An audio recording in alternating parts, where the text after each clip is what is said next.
Good afternoon. It's great to see so many people here for this marvellous production, and the marvellous Ruth Wilson, a double Olivier winner and nominated for every Screen and Stage award. I think those of you who have already seen this production will know that this Hedda Gabler, directed by Ivo van Hove on this mercilessly modern, rather stark, quite cold set. Yes. You spend where's the whole play in your nightdress, don't you? Yeah, it's very cold, and we have to ask them to put up the heating for a few hours before we go on. It's a concrete stage as well, so it's pretty chilly. It's a particularly tough and engrossing production. I think in one of those late night reviews where you were sort of sitting on a train typing madly, I said there's a cold, burning brilliance about it. And one of my friends said, actually, it's like being stabbed repeatedly by an icicle.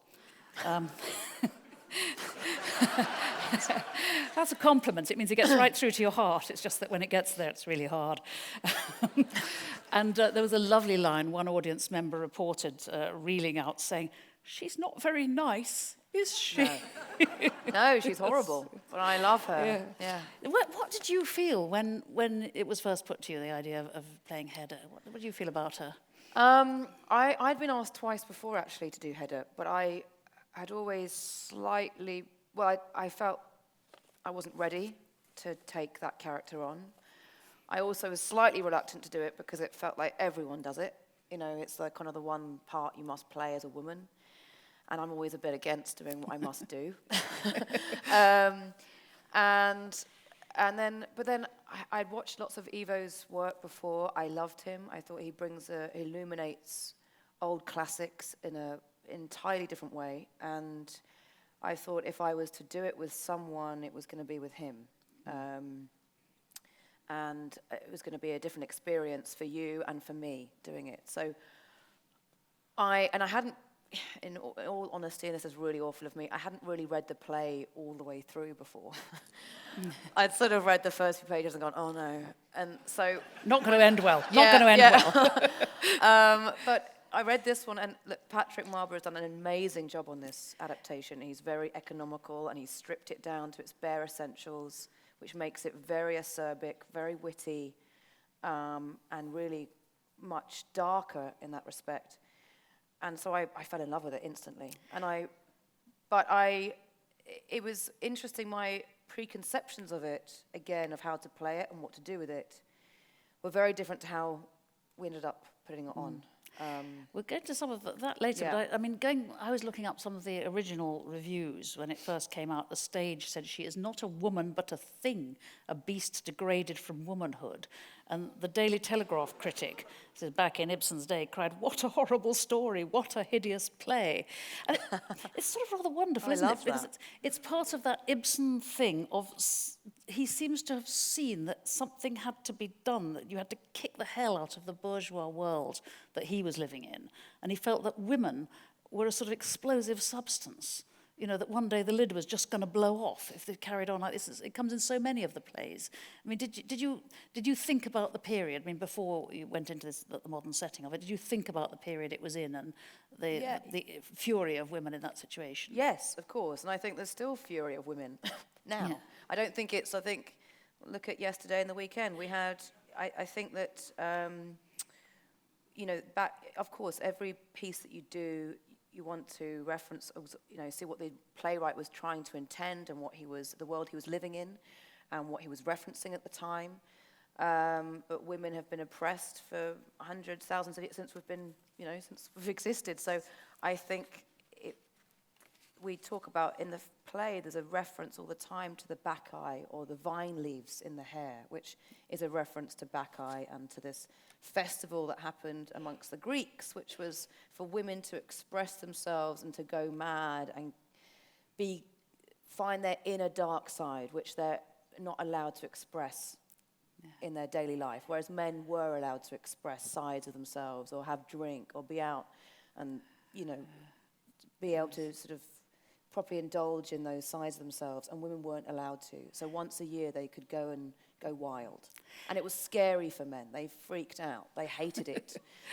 Women weren't allowed to go mad or have fun. And so I think there's something in Ibsen saying, yes, if you put a lid on these very human instincts and desires, if you suppress them too much, they will come out in a way that will be much more destructive. Tell me about finding that rage in yourself. I mean, the destroying of the bouquet, I don't know how many people here, is it the hammering of the flowers to the wall? It's nihilistic, it's demonic, isn't it? It was very alarming. I came out thinking, I've got to interview that woman. I am frightened of her. Just Yeah. how was the finding the rage? Did you? Very easy. Do you have anyone know. particular in mind? No, I don't. I mean, I don't know. It's things you're not allowed to do.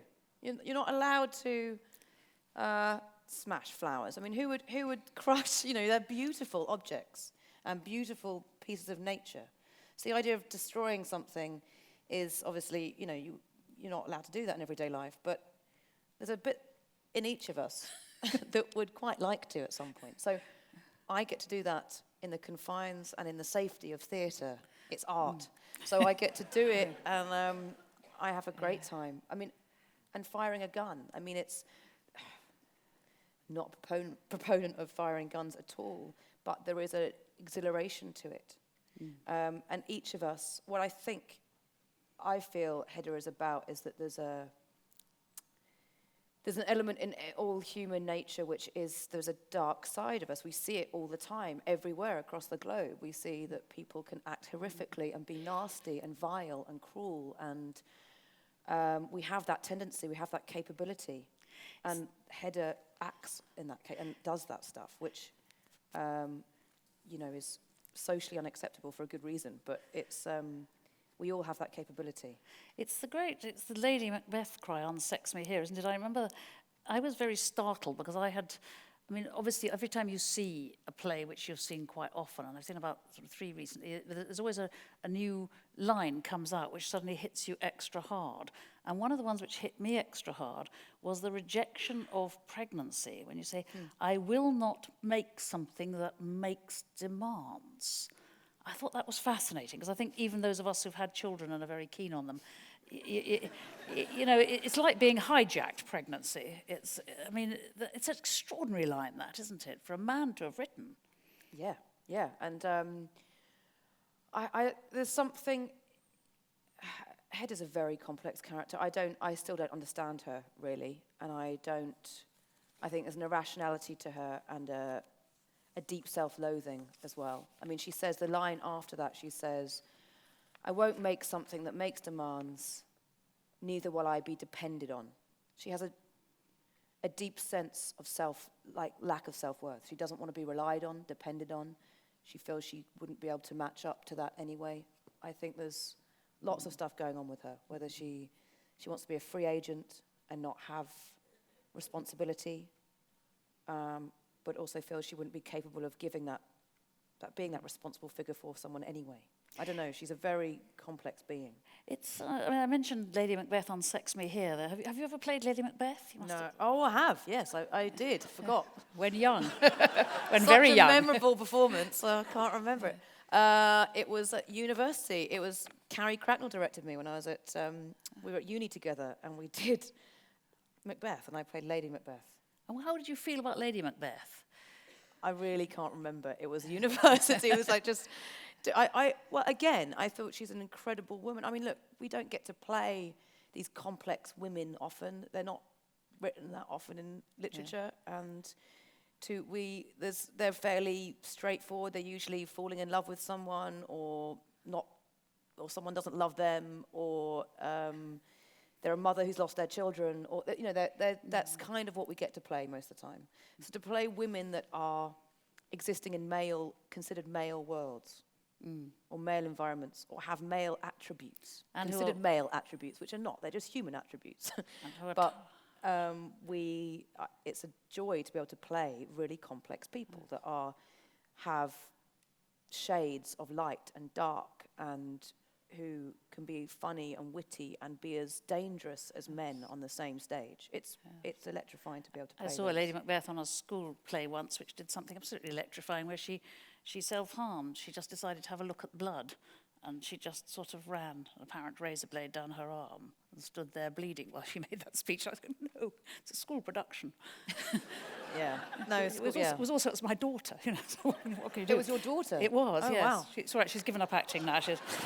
There'll be no more That says more about you than... There'll be no more of that. Coming back to this production here and where we are in this white cube, the obvious logical problem with a modern setting is that it looks like a modern house, it is a modern house, and Tesman also looks like a rather cool, modern, young academic, really quite fanciable. You know, very often they play up the stuffy old bastard line. And so this must, when you've just been discussing it with Eva and you're working on it, it does create these odd questions, these odd gaps, like why did she marry him if she didn't care? She's a modern woman. Why doesn't she go out and get a job if she's so bored? You know, why doesn't she even watch the telly almost? You know, all these things one has to get through, and one does get through watching it. But that's something to consider in a production, isn't it? Yes, I mean, he said, I mean, Evo is very interesting because he tries to go against the grain or invert things or make them as kind of ambiguous as possible in a way. He won't reveal the crux of the play until the last minute. So you yourselves are kind of going, this is odd, this is sort of it's not as clear as I thought it was, and then suddenly it all becomes really, really clear. And he said he wanted all of us to be the same age. He wanted it to feel like it was not an older, Brack isn't this old perv who kind of, or old sort of slimy dude who hangs around. He wanted everyone to be the same age. He wanted that Tesman, that complex relationships, you see them. You see these relationships of convenience or of, he wanted it to be that there was a kind of negotiation, that Tesman wasn't just blindly in love with this woman, that he also was getting something out of it. It was an opportunity for him to go up the social ladder by marrying her. She knew that, he knew that. They married knowing this. This was like a contract almost. And yet the money is the wrong way round as well, so she's lost her status. Yeah, so that so in that way, and I actually said to Eva, okay, I really understand, halfway through rehearsals, I said, I really understand the dynamic with Loveborg, and I really understand the dynamic with Brack. I can't get to grips with the Tesman one. And he said, exactly. Well, we just said it's the most interesting for that reason. It's not clear, it's sort of difficult, and it's like a lot of marriages, full stop, that you see. That they bicker, they sort of get at each other, they could be good, they work. There's a moment early on, I think over on that sofa over there, where you were actually rather sweet. You know, you actually seem to be rather nice together, and it's fine. Yeah. So socially, in an environment with other people, they work. When they're on their own, they can't communicate. They don't look at each other. We sit on the couch and we stare out. We don't look at each other and have a conversation.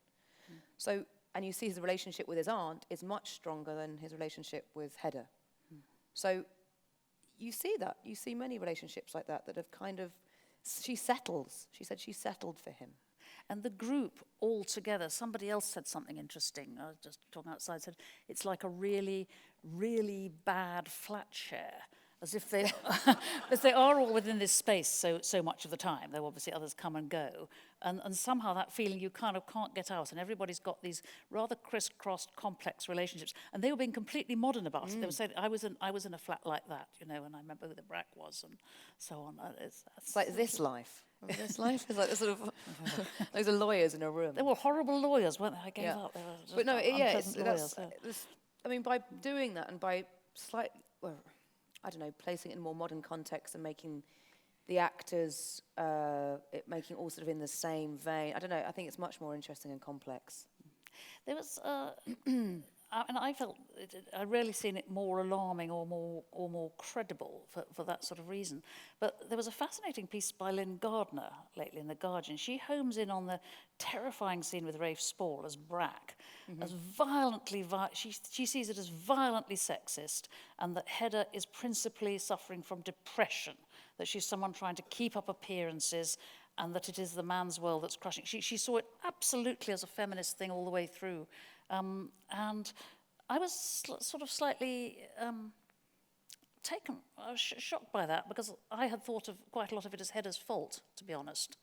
And, she saw it as no, she is depressed. She is being badly treated as depressed. I think it's a bit of both. I think if you suffer from depression, you might not be able to break yourself out of this mold. I mean, there's something about Hedda I found, and in playing her, I mean, I don't know, I haven't got a through route with her. I play her quite sort of spontaneously and impulsively. It's kind of how I've been directed to.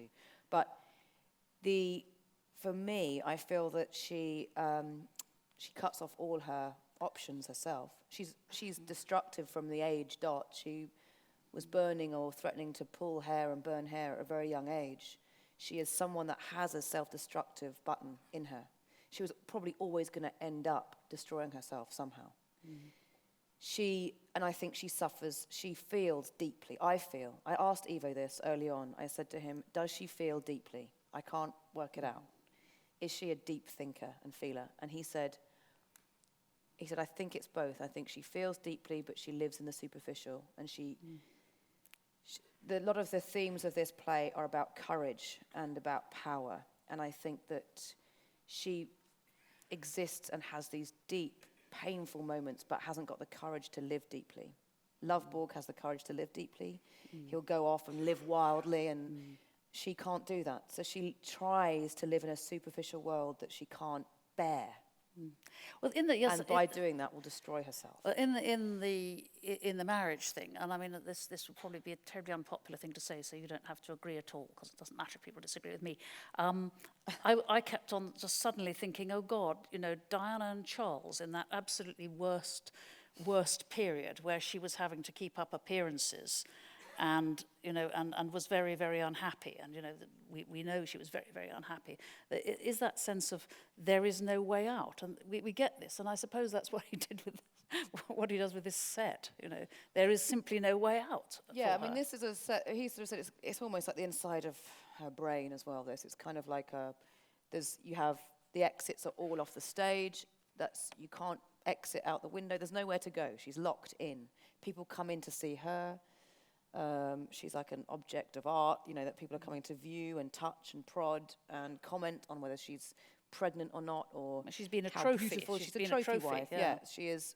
She's on display, but she doesn't exit herself. She doesn't run away. She's not like Taya, who is the mirror image of her, who has been able to live with, has broken free of a relationship she hated, who is married or got together with a man that she's deeply excited by and has like artistic kind of involvement with him and relevance with him and is able to inspire him. Hedda can't do that. She hasn't done that. She hasn't lived in that way. And so I feel there's a deep sense of self-loathing on her behalf, a deep depression about that, and she is unable to act on it, so she becomes her only power is in manipulating the people that come and look at her and want her. And so she manipulates them. And the one person she underestimates is Brack, who takes her power away by the end. Well, that's the thing. I mean, I was wondering, is it an isolating part to play? Yes. Because normally between actors, there's all this kind of, you can feel it. You can feel the energy and the flow in the room and so on. And of course, with Brack, you do feel that because he has invaded right into her space and is this terrifying, terrifying scene, which we can talk about in a minute. But for the rest of them, is it a lonely sort of place on this stage for you? Cold and lonely? Yeah, it is. I thought that the other day, actually, because, usually, like I say, usually you're in a part that's falling in love or something else, and so you have you have to have a real connection with the person you're acting with, and in this, it's been quite individual. She exists on the stage alone. She never leaves, and actually the closest ally I have is the maid, and by the end, and so it is odd as an actor because you're sharing a lot more with your co-stars, and it's just she's on her own in her own world, and her mind is the action she takes and the things she does are totally sort of self. I think evolved. It's not through any other. That's what that impetus was to that early review, the Telegraph a century ago. What a horrible story, what a hideous play. You know, the shock of it, it feels unlike a lot of other kinds of performance. How is it, though, the scene with Brack? I think I would be wiped out every night if I had that scene followed by the Yeah, suicide. it was interesting because I knew, because Ivo had done this before, and he'd done that same, he'd staged it in the same way in New York when they did it, like sort of 10 years ago. And so I knew something was coming with tomatoes. And I'd also seen his other shows where people get covered and stuff, and I thought, okay, I'm going to have to just take something. I know it's going to happen. And and when we came to rehearsing it, because we did everything chronologically, and he wouldn't speak about anything until we got there. And when we did it, I had a really horrific reaction to it the first time. We didn't even get to the tomatoes, but Rafe hit me with his jacket, and I just started sobbing. I'm not usually like that, but I really had quite a visceral reaction to it in the rehearsal room. And it was because it felt a form of rape. It felt a form of taking the power away. It felt like she had absolutely, in that position, as a woman, her will was being picked apart. And it's horrible. And every night, it happened in the rehearsal room, and it hasn't happened since on stage in the same manner, but that's where I really fell in love with Hedda in a way, because I felt no matter, yes, her actions are they're not unjustified and totally despicable, but her power has been picked away by a man at the end, and just completely she's destroyed.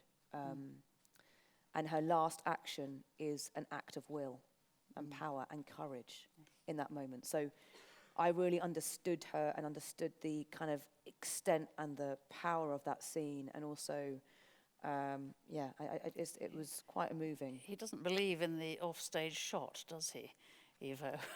What? No. Traditionally, No. And also the death, offstage I mean, shot, she goes on about having a beautiful death, and it's like my death is not beautiful. It's ugly and it's vicious, and even the way I die, she goes like, die like a fish. That's what his note was. Die like a fish. So I was like, I don't... Flap. No, I'm a fish. Flap. I just flap. So, but even in death, she wants a beautiful death, but death is not beautiful. Her death is not beautiful, and she can't achieve that in the last moments of her life either. So it's brutal. Yeah. You've done a lot of tough, awkward, angry parts. Someone in a magazine wrote, Ruth Wilson knows her way around a maddening heroine. There's Alice in Luther and the Affair. There's been Stella in Streetcar. Going back, Jane Eyre, who's a Angry? tough one herself. And I remember describing you in that wonderful Anna Christie with Jude Law at the Donmar, as a cynical, wounded, painted barfly, softened into wonder, finally finding a dignity. You really like to take on the harsh ones, don't you?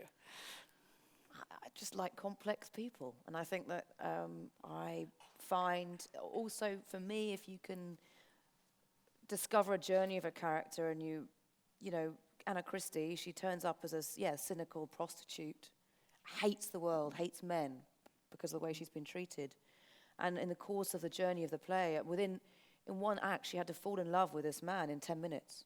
From hating him, from just like despising men, and then within 10 minutes and falling in love with a man. So it's like that journey is huge. And I love the idea of trying to work out how you get a character from that place to that place. And what it is, what people are capable of changing on a dime. And so for me, that's really interesting, that you can be everything and one thing at all times, or everything at one time. And for Hedda, she is so many things. I mean, that's the joy of playing this role, is that she gets to be everything. I realized halfway through, I was like, well, she's like a sponge to anyone that comes on. She becomes what they want her to be. So Teo wants her to be like a girlfriend, or a girlfriend. She'll become that. Then with Brack, she's a sort of love interest they're kind of, they match. And then with Lovborg, it's something else, and Tesman, it's something else. So for me, what a joy to be able to play all these different sides of one person. And we have that. We're different. You're different with your daughter than you are with me, than you are with your mum. It's like, I don't know, I think humans are very complex. So even if the character isn't necessarily complex, I'll probably make it more so. In performing it, I'll make it a little bit, I'll put something else in. In a way, I mean, that takes us back to the woman thing, doesn't it? In that women have always traditionally in most societies had to reflect back what is wanted of them by whoever it is, your mum, you're a daughter, you're a colleague, you're a boss. And of course, women as bosses becomes increasingly awkward. And people look at Mrs. Thatcher or Theresa May and say, well, she's just hard, but actually just being a boss. I mean, you have to reflect back, and women have always had to do this. It's awkward. Probably everyone has to do it. I mean, men have to do it as well. But I think that women rather more have to do it. Yes. Can I go back into your upbringing, because I read somewhere that you were raised a Catholic, as indeed I was, and that presents layers of mystery and of beauty and of resentment and confinement and captivity and being given orders. That sort of helps, doesn't it? What helps in? Well, as an actor, I mean, there's a lot of stuff which a Catholic child at a Catholic school. Yeah. I mean, the stricter it is, the more so. I don't know how strict yours was. I had various. Well, I went to a convent layers. for 5 years, but it was. Well, it wasn't. There was 2 nuns, and one of them ran it, and the other one was, 89 or 95 or whatever. It just didn't, couldn't really speak. So. She taught RE, and that was it. There's a lot of interdictions, aren't there? There's a lot of confinements. Well, yeah, there is. There's lots of rules, and but there's also. I mean, I think in terms of an actor, I haven't really thought about this too much, but there's lots of storytelling, and there's lots of mysticism, and there's lots of. I mean, the fact that turning blood or wine into blood and the body of Christ. I mean, that's very visual and very theatrical. And I think there's something, and mystical. It's a kind of idea that there's something spiritual and bigger in this sort of theatre of God and Christ. And I think it does it in everyone's dress. The kind of way that they have. I don't know. There's a ritualistic sort of sense to it, which I think, it appeals to kids in some respect. I could see you in a lot of sort of Queen, Empress, sort of sorceress parts. Can you? Yes. I mean, you give out a certain intensity. Oh, right, yeah, well, yeah. Well, I don't know, I've never played an Empress. I mean, that's the next one, maybe. Oracles. Has it changed through the run? It's been quite a good long run, Hedda, and I think it has yet to be an NT Live, which is, I think, coming up quite soon. In March, yeah. Has it changed for you since the beginning? Yeah, hugely. What things have developed? I think plays always do, but I think we had such a short rehearsal time. We had 3 weeks, which is sort of unheard of.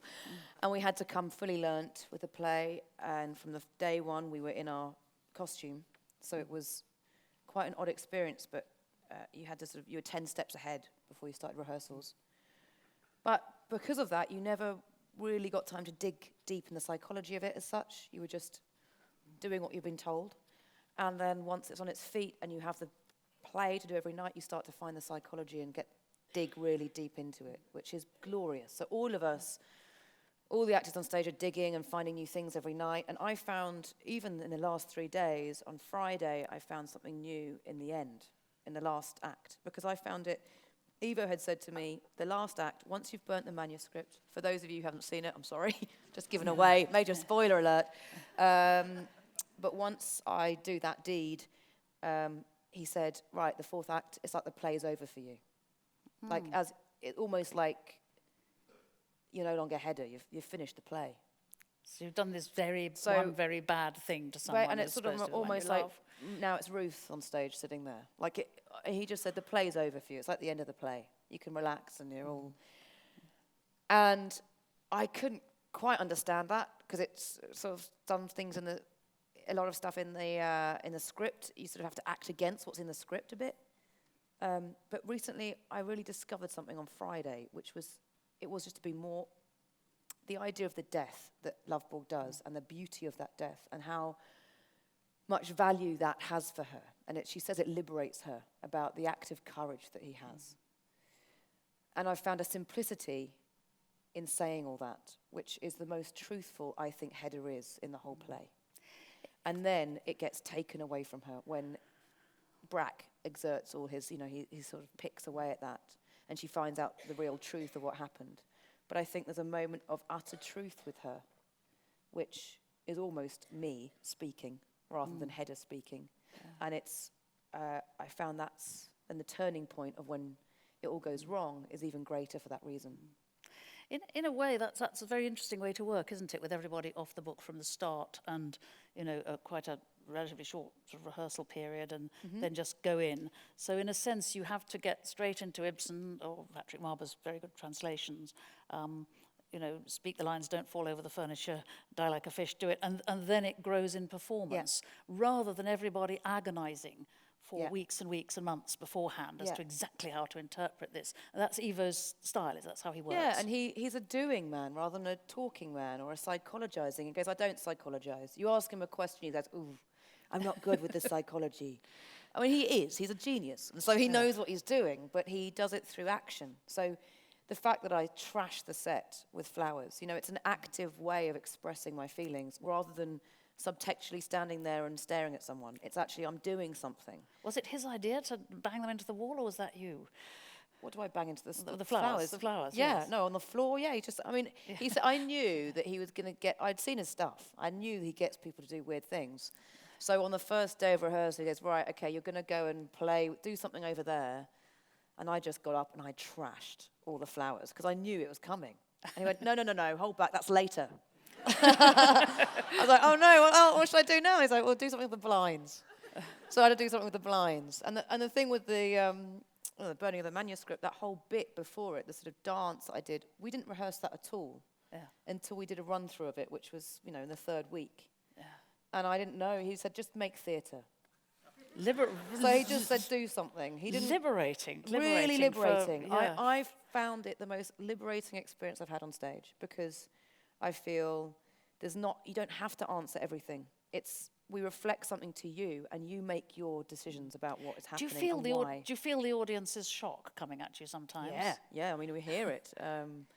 When I hold the gun to Loveborg's head, the people, she's gonna, and holding a gun out into the audience. I mean, Ivo's done a show in Paris called The Damned, and he's got a machine gun that he fires out into the audience.